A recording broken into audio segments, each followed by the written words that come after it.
Mrs. Fattybot, one of Silver Street's 2 Gloucester Old Spot sows, was feeling most peculiar. All morning she'd been gathering mouthfuls of straw into a big pile, while her tummy was jumping about in a very uncomfortable way. It was all most upsetting. In fact, it was so upsetting that at the exact moment the children opened the gate of her little yard, Mrs. Fattybot suddenly felt that she couldn't tolerate her sty for another moment. She shot through the open gate like a fat, spotted missile, knocking the children to one side. Leaving her sty behind made Mrs. Fattybot feel much calmer. She stopped and looked around her. On one side were the old station waiting rooms, where the goats and sheep lived and the hay was stored.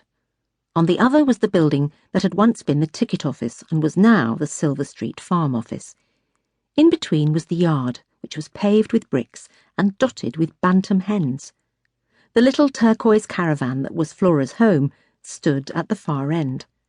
It was a familiar scene that Mrs. Fattybot had seen through the bars of the pigsty gate every day since coming to live at Silver Street Farm, but standing in the middle of it suddenly made her feel very nervous. There was so much space all around her, and so much sky above her. She turned a little, thinking that perhaps her sty wasn't so bad after all, and saw the 3 children walking towards her in a rather unfriendly way.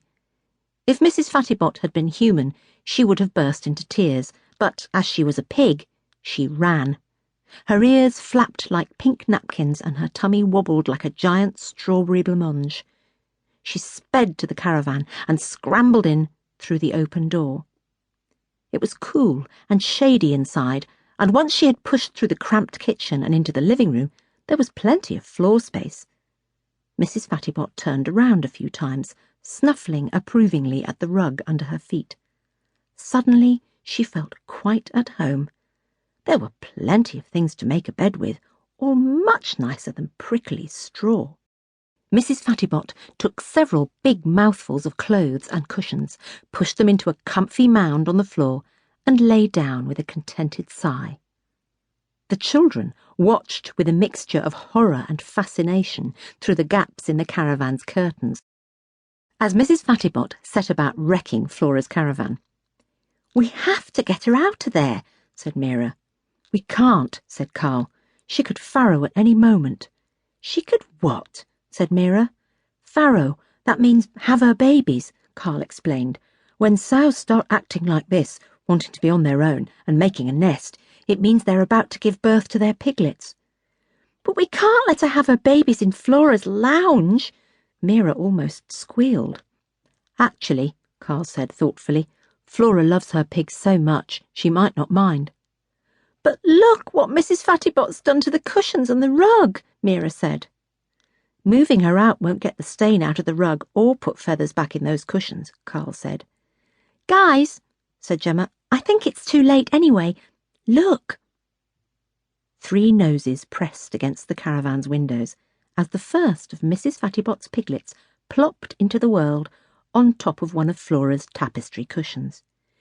"Wow," said Mira. "They're so teeny."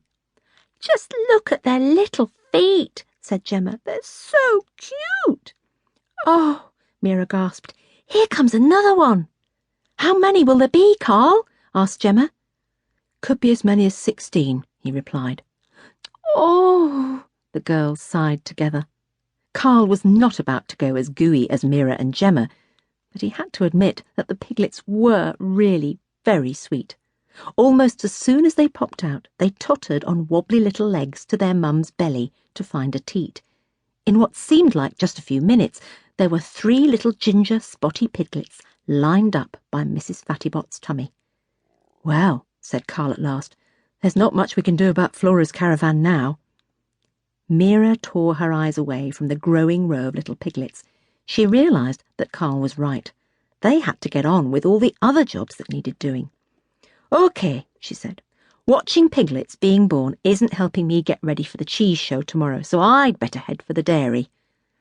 "I'll stay here, make sure all the piglets are born safely," said Carl.